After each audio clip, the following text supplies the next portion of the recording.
To another edition of What the Fuck Paranormal with the Naked Bigfoot.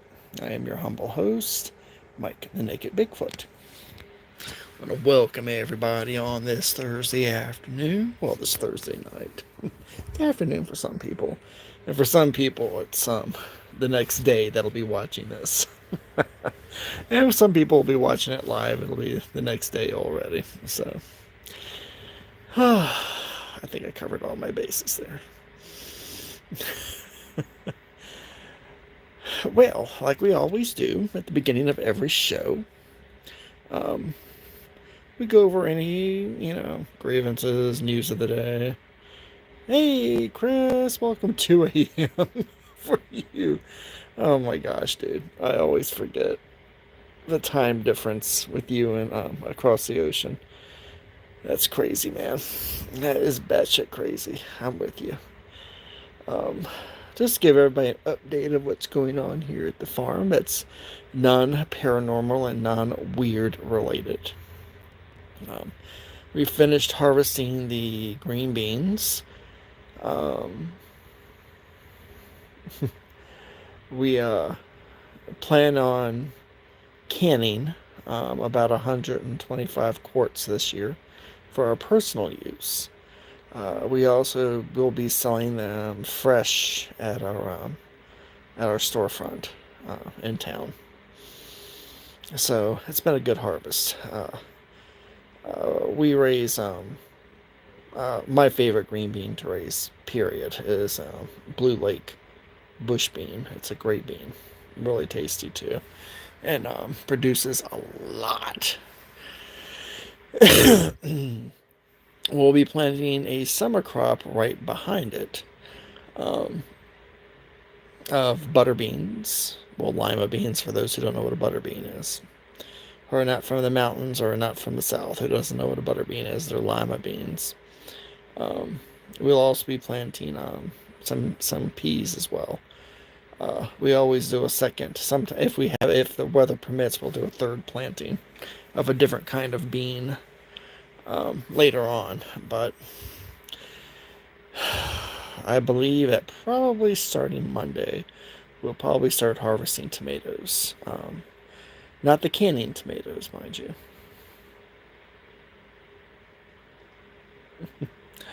I'll tell you what, we actually have people who place orders, Chris, um, for bushels of our produce that they take home and can themselves because either they can't raise their own, they don't have their own garden, or uh,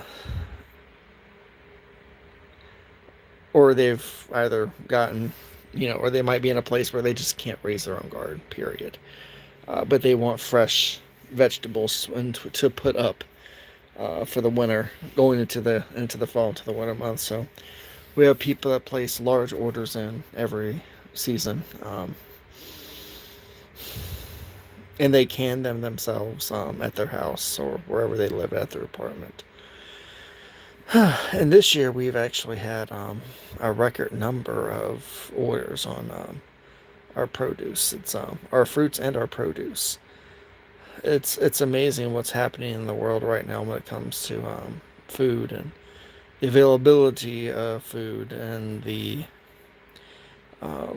prices of it as well.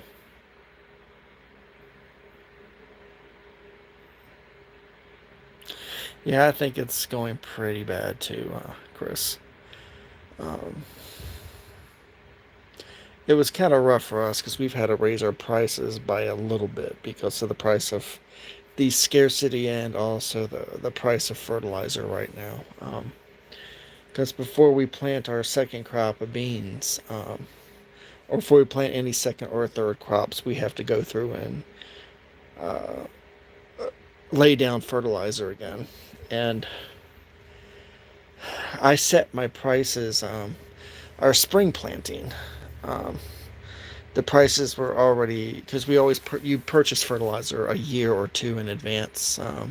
That way you can buy it at a set price and have it available for you. And this is This is small to medium to large production farms, not the home garden. And I'll tell you what, the prices started going up last year. The prices that I paid for this year's fertilizer. Now, I had to put in the order early in the spring for fall fertilizer. And Jesus, tap dancing Christ. The prices were ridiculous with what I was able to get my hands on. There are a lot of farms around me um, who are not able to find fertilizer or have access to it. And then the fertilizer they did find,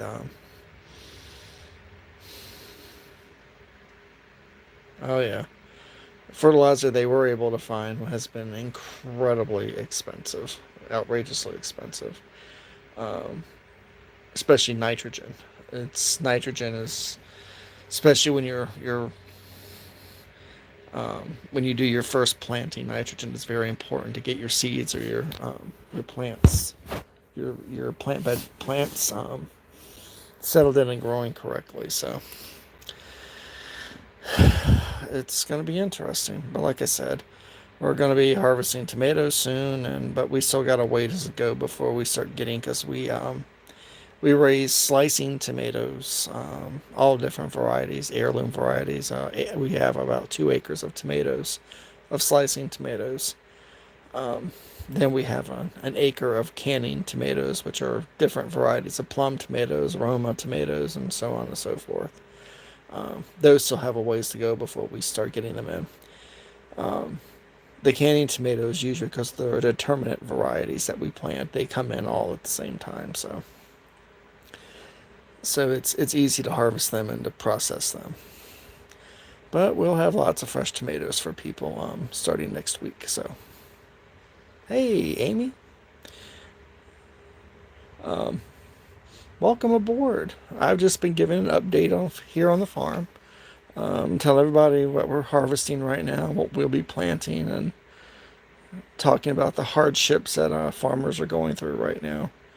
Um, I ended up selling small quantities of the fertilizer that I had to other farms, so they would at least have something to use on their property. So, but without harming my gardens at all, and our crops and our harvests. Not to shoot myself in the foot, but I did want to help other people. So we also do, and before I start the show properly, just one more thing. We do. I have a family property in a place here in Virginia called Rice, Virginia, um, and it's in South Side Virginia, Southwest South Side Virginia. And we set up. I call it the. It's part of our charitable works. Because I love doing charity stuff. We do what I call the Warrior Gardens. We set up raised beds on one of the properties there that we do not charge the veterans, and we cater to veterans with disabilities, whether it be mental or physical disabilities, regardless of the war that they were in. Um, we don't charge them um, for using the property, but they can come to that property and raise their own vegetables on that property and harvest their own vegetables on that property. And we provide the seeds and the vegetable plants for them to plant. Um, it's it makes me feel good seeing so many of our veterans, so many of our wounded warriors out there, having, you can see the purpose and the drive to try to it helps them heal their souls, it helps them heal their spirits and their bodies, and their minds, to go out and to work the soil and um, have food, provide food for their family. um, it's a lot of fun. It's a lot of fun. Yeah, it's something we've been doing for years, Chris. Thanks, but it's just something we've been doing for years. We actually, my son had to go down and put up about 40 new raised beds on the property because we've had such a positive response to the project over the last few years, and big demand this year. So many people wanting to again raising their own food because it's becoming scarce, people. It's going to be incredibly scarce this fall. But here on the Naked Bigfoot's farm, we will have food.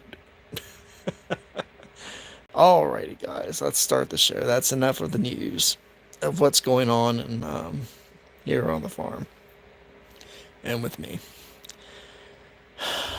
Okay, as always, we always start the show off with my disclaimers. Uh, all the views and opinions expressed by your humble host, me, the Naked Bigfoot, are mine exclusively. I am not here to change your mind, influence you in a negative way, uh, challenge your belief systems, any such thing. My show is here to both be informative and to be entertaining.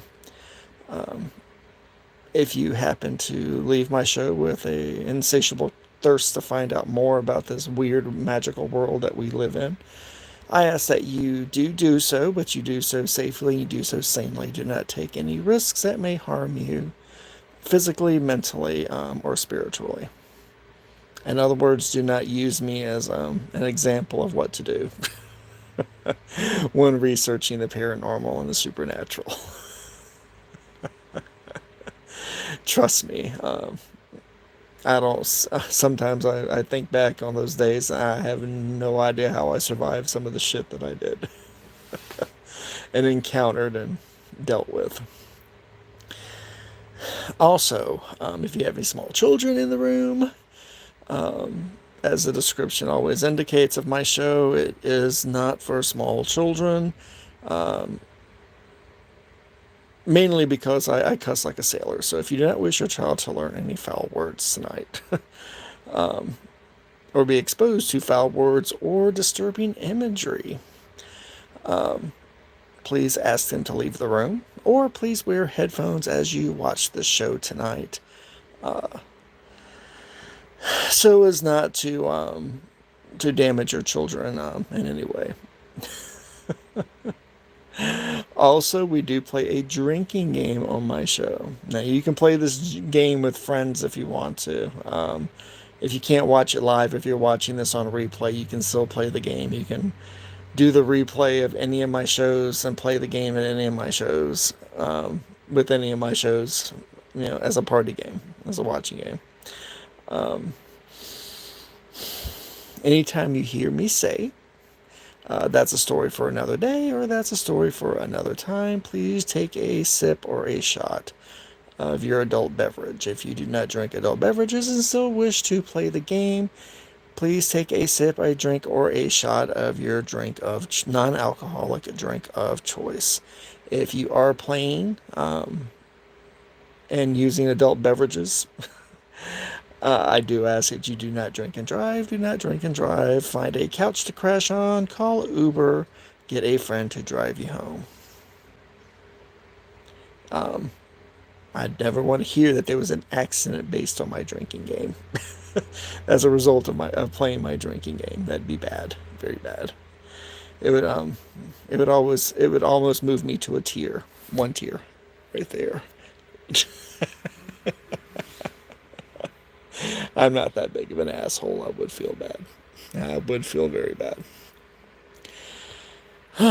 With that, let's get on with the show tonight. Want to get back to talking about supernatural creatures, supernatural critters, and cryptids. And I was going through, again, I always go through my journals for inspiration.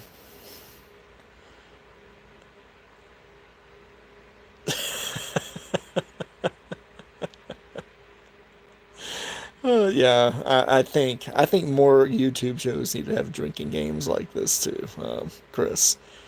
Uh, some of them would be much more entertaining, unless of course you're that one show that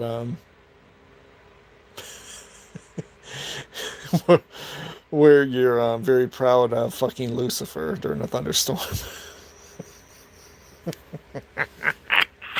I probably shouldn't have said that, but every fucking time I think of that, I bust out laughing. I'm both disturbed by it and I find it highly hilarious. Hail Satan! Such a pile of cat shit. I swear to gods.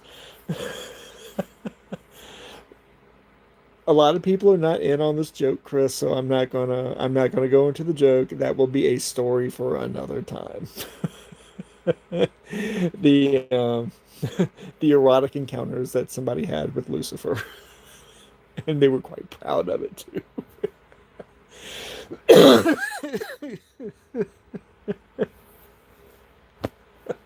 I swear to God. Oh God, let's not talk about last Sunday.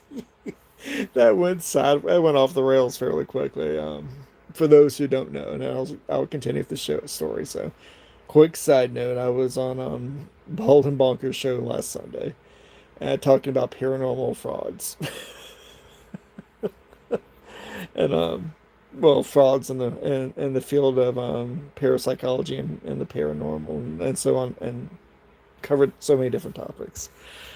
And one thing that has always bothered me were the I call them the para hookers.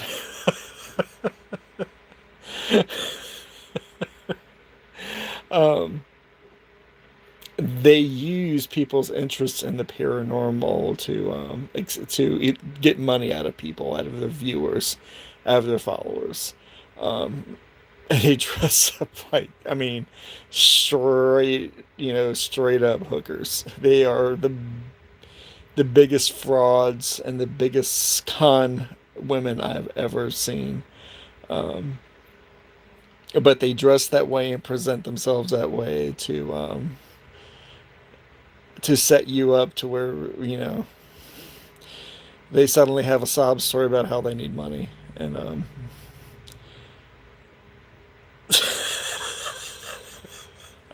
I'm not going to talk about the divining rods, the dowsing rods again. I think that made everybody fall apart when I started talking about the dowsing rods. And what wasn't a dowsing rod? Okay. That is definitely a story for another day and a story for another time. So let me get back on the show. Amy, if you watch it, and you're not, if you watch it if you're not easily offended. Watch the Bald and Bonkers show from last Sunday if you're not easily offended. Okay? Just to let you know. You cannot be easily offended and watch that episode. Because it starts off kind of serious and then you can tell it falls apart really, really fast. And I just get so full of myself because it's the nerve and audacity of some people, and just the balls that some people have, and the gall they have, just blows me away. That really blows me away. And the para hookers really, they kill me. The para hookers are the worst, the absolute worst. I need to do a show called Para Hookers.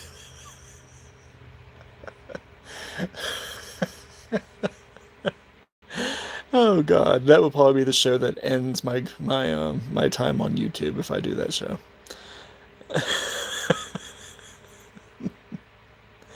Okay, let's get back on with the show. Let's get back on with tonight's topic.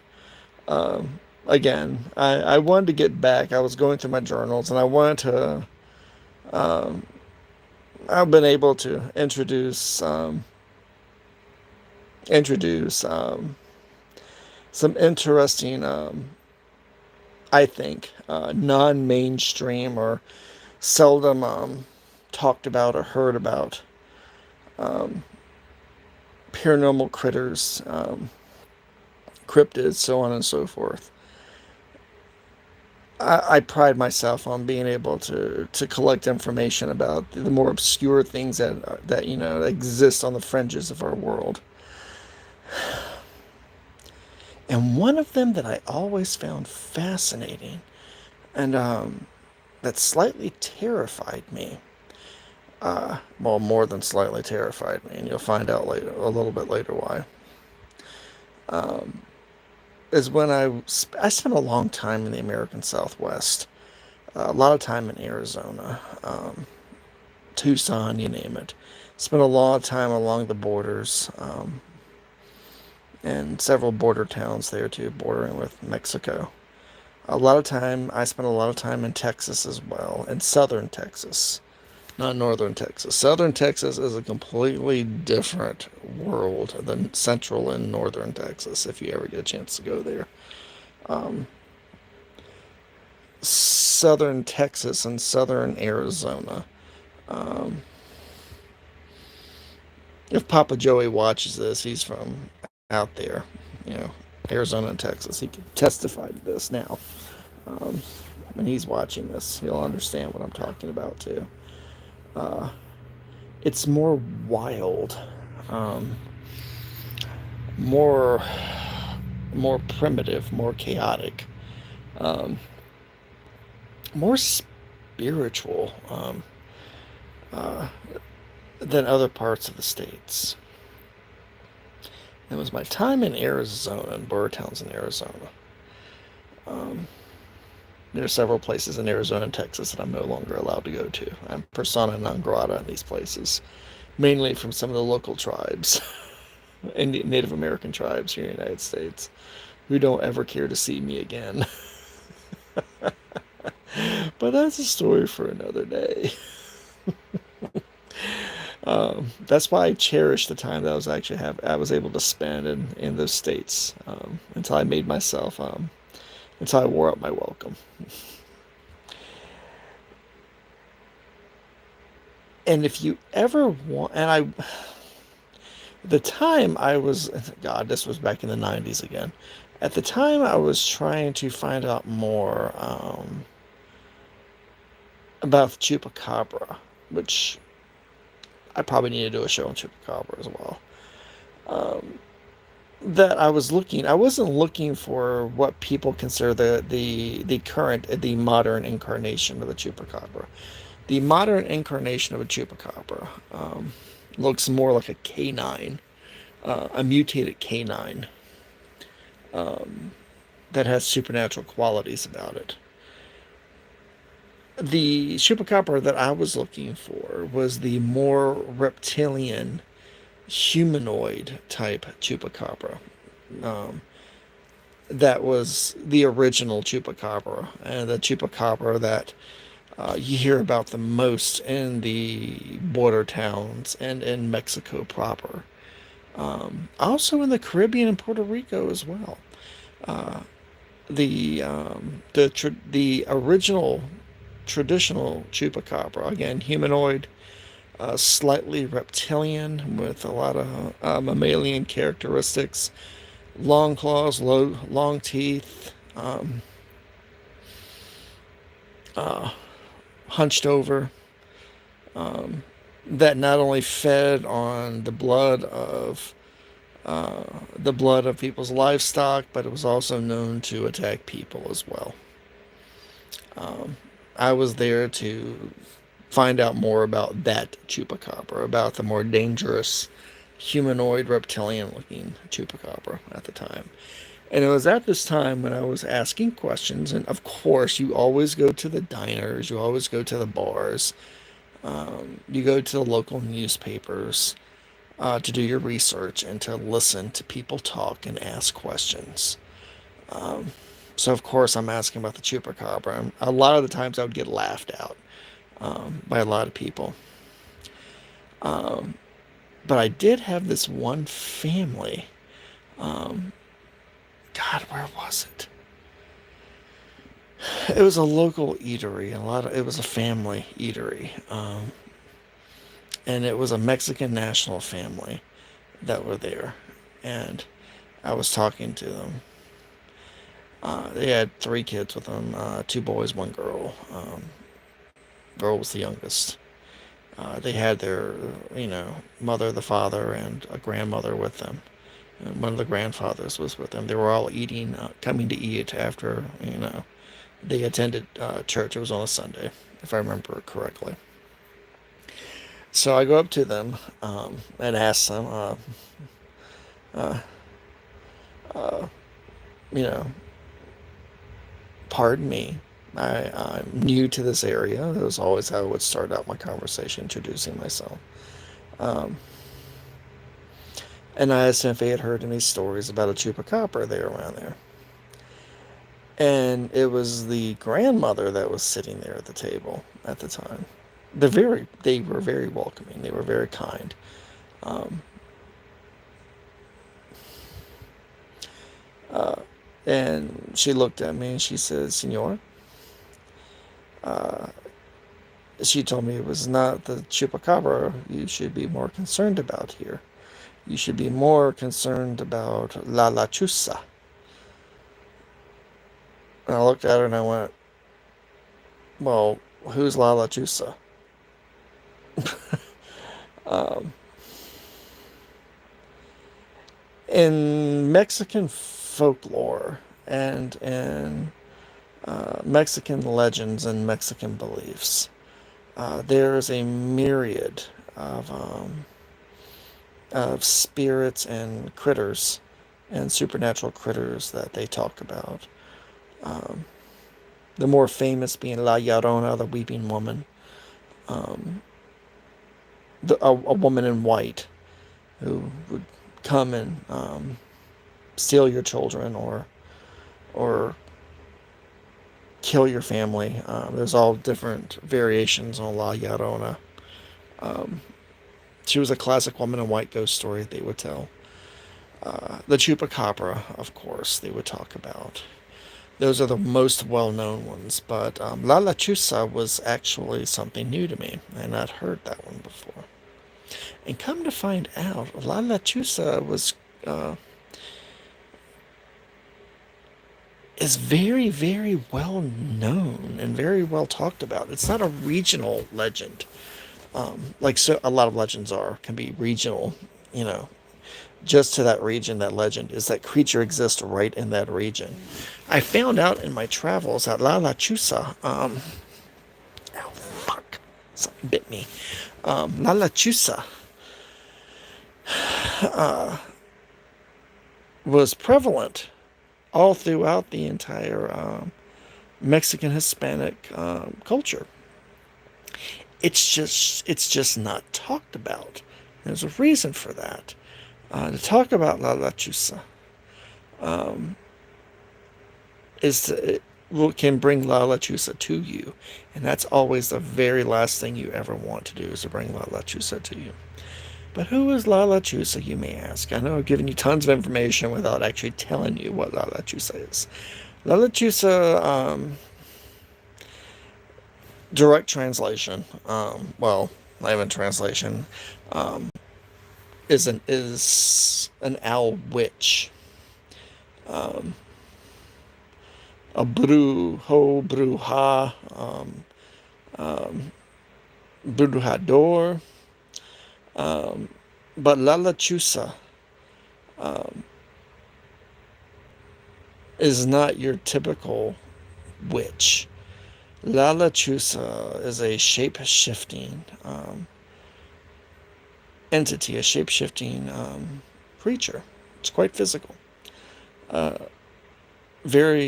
I want to say that you've heard me talk more about they're cryptids, natural cryptids, and then there are supernatural cryptids that some part of their existence exists in the spiritual world, and they possess supernatural talents or supernatural facets to what they are.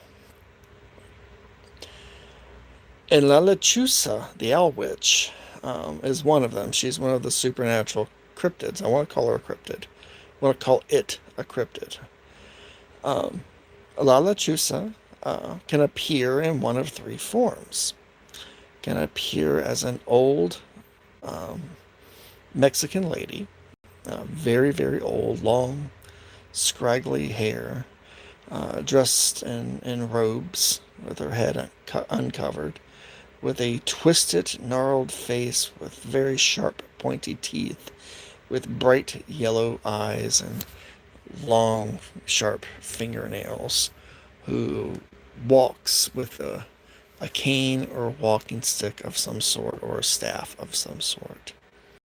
Um, Another form is a hybrid of a giant owl and an old lady. It's an owl with the head of an old lady, like the old lady form before it. Long, sharp teeth, except for where the nose would be at, it would be a partial beak. Would still have the long hair, but would be a giant owl. We're talking about an owl about the size of a horse, you know, a monstrous animal, a monstrous monster. um, with owl legs, of course, with incredibly large and sharp talons. The owl would always that hybrid would always have long, wild white hair. The owl's body would either be solid white or gray, or solid gray, with black talons, of course. People would sometimes see flecks of white in the underwings of the owl monster as it flew overhead. The third form that the owl witch could assume would be that of a giant owl. Again, an owl the size of a horse, but it would appear as a great white owl, um, or a great gray owl. But and in the owl form, it would wear a necklace about where its neck would be about its head. The necklace would consist of the bones of children or the bones of men, and we'll talk about that a little bit later. The bones of the children, the bones of men, that it would wear about its neck, that would decorate its neck. And it would have, of course, the traditional bright yellow eyes, and it would speak to you by screeching words to you, and the voice that would be blended with as an owl's voice would be blended with that of an old woman's voice. Just to give you a general idea of what it looks like. No, you definitely never want to meet La Lechuza at night. La Lechuza comes to you, you'll find out. You never want La Lechuza to come to you at all. um, as I was asking questions and finding out more about La Lechuza, La Lechuza they appears in with your family or a community only at night. It keeps the hours of an owl only at night. And if it comes to your home, it's coming to your home for one or two reasons. La Lechuza likes punishing, killing, and or eating drunken men. Men who imbibe too much alcohol, become violent, and especially if they're abusive towards their wives, and these drunken states makes it even more worse. And if they're abusive to their children, La Lechuza will target them. La Lechuza will follow them. La Lechuza will never come into your house. La Lechuza will spot them if they're drinking at a bar or if they're drinking at the house. Apparently, this behavior draws the attention of La Lechuza. Now, it's also been said that women can pray to La Lechuza to come punish their husbands for their drunkenness and for their abusiveness. And La Lechuza will answer the prayers and come. the wife or the girlfriend knowing that when La Lechuza comes, La Lechuza will kill will end up killing um, your significant other. Um, La Lechuza will appear to the drunken person in one of those three forms, as I talked about before. But usually, what will La Lechuza do, especially if they're drunk in their house and they will not enter your house to get the man or the husband, they will not come into the house at all. Instead, they will claw at the windows. They will screech outside the windows and outside the door. They will claw at the door to get the attention of the people that are in the house. Um, Say if the wife or girlfriend goes to the door to see what it is, and they open the door, the only thing they see in the darkness is the outline of this giant owl in the shadows. But if the drunken husband or drunken boyfriend that La Lechuza has come for comes to the door and they open it, they will see the old woman standing outside the door. But the old woman speaks with the voice of a young woman to entice the man to come out. She'll say things, make it sexual advances towards the man. Again, talking about this isn't an old hag of a woman in robes, but she's speaking to you in a seductive young female voice when she's doing it. And everybody who may or may not know, when you are inebriated, um, sometimes you don't think with your head when you're inebriated. And that's what La Lechuza counts on. You're not thinking with your head. You're thinking mainly with your dick. um, and when you come outside, that's when she'll shift into either the great owl form or into the hybridized form. And she will grab the male in her claws and take them off into the woods or take them off into the desert or into the hills or into the mountains where they'll never be seen from again. Now, they'll find bits and pieces of this person later on. They'll find bits and pieces of bloody clothing. They'll find a finger. They'll find an eyeball. They'll find an ear. She always leaves little bits and pieces behind to give you a hint of what happened to them. But she takes him to the woods where she devours him while he's alive at her leisure.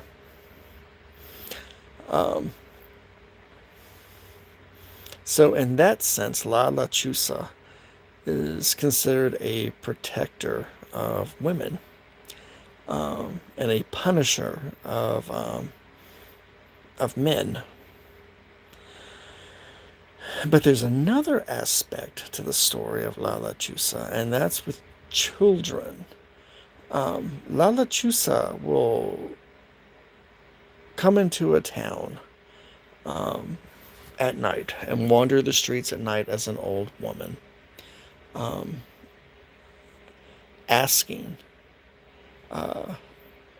families that she meets on the street, families that she always meets on the street. She'll ask for handouts. She'll ask for food. She'll ask for money. She'll ask for gifts of some sort. And if you give her something, she smiles and she thanks you and blesses you and moves on. But if there's a family, especially if it's a woman that she's asking for money from, that does not give her the money, that is disrespectful to her and is mean to her and refuses to give her food, money, it doesn't take much. You could give her a penny and she'll leave you alone. But if you mistreat her when she's asking those questions, and if you have children, she will come to your house and take your children away. She doesn't take them away right away that night that you're disrespectful to her. She does it over the course of 3 nights. She terrorizes the family over the course of 3 nights.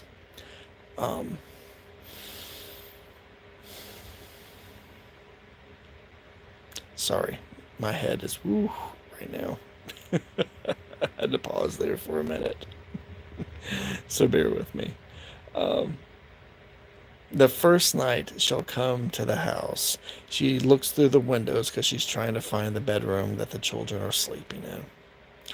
And she will spend the night clawing at the windows of the child's bedroom, um, scaring them, waking them up, and scaring the ever living hell out of them. If they wake up and walk to the window, they'll see this hag's face looking in at them. That starts laughing this screechy laugh at them and clawing at the window and utterly terrorizing them. And this terrorizing happens for 2 nights. Um, on the third night, she comes back. She taps on the window.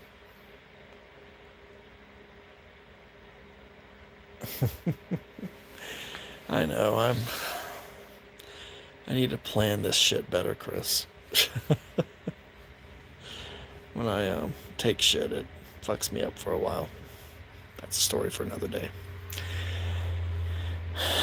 She'll tap on the glass, but she's not come to scare them. She's come to lure them. Because remember, La Lechuza cannot come into your house. Ever. Cannot come into your house. No matter what, she'll never come into your house. So you've got to come out for her to get you.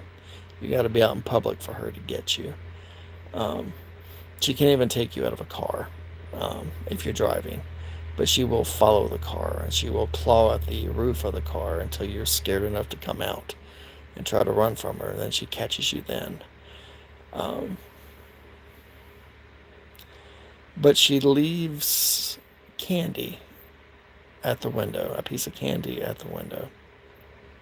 Hey, what kid can refuse candy? You know, you've been scared shitless for 2 nights, and on the third night, you see candy instead of a scary old woman looking in the window at you.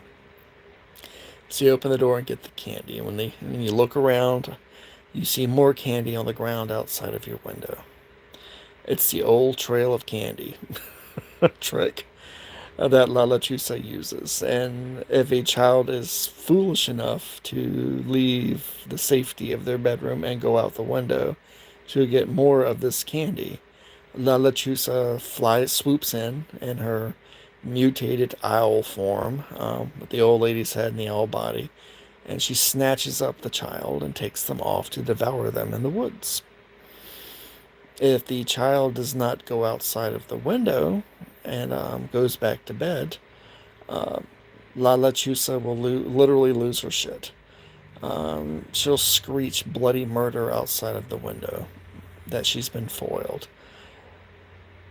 But after the third night, she won't return to the house again, ever again. She gets 3 nights to try to do what she needs to do. But if the child is smart enough not to fall for the candy trick, then she leaves them be. She doesn't come back to try to take them. But it's usually the children grow up remembering their experiences they had with La Lechuza. And they tell these stories to their kids, not only to make them behave themselves, but to also warn them that if La Lechuza ever comes to their home, don't open the window and don't fall for the candy trick. You'll hear that tale told a lot, and traditional Mexican households, told by both the elder people in the house, the grandparents, the aunts and uncles, but you'll also hear the parents tell the story too. These stories as well. It's really ingrained in the culture, in the Mexican Hispanic culture. Much so with especially Mexican families that are that have blended with the original indigenous people of Mexico and Central America, which I believe the story probably had original origins in Central America when I was digging around about it, with some of these Central American cannibalistic spirits that are talked about in places like Costa Rica and El Salvador and Colombia. I'll have to tell those stories another day. You guys would probably enjoy hearing about those things too. Well, guys, I hate to call it early, but I'm tired. I'm getting dizzy. That means I need to go to bed. Feel like dog shit right now. So I want to tell everybody we're just going to cut it a little short tonight. Wish you all well. Thank you all for coming out and watching the show. Hope you enjoyed the story. A little bit of background on the Owl Witch. Hopefully I'll be able to talk more about her in a future show. As always, I appreciate you. Love you guys a long time. Please check me out on Twitter at VoodooMan3. Here, like and subscribe. Leave comments. As always, I appreciate your views. I appreciate you taking your time to watch and hopefully enjoy all of my shows. Have a great night, guys, and till we meet again. This is What the Fuck Paranormal with the Naked Bigfoot. I am your host, Mike the Naked Bigfoot, wishing you farewell and an awesome night.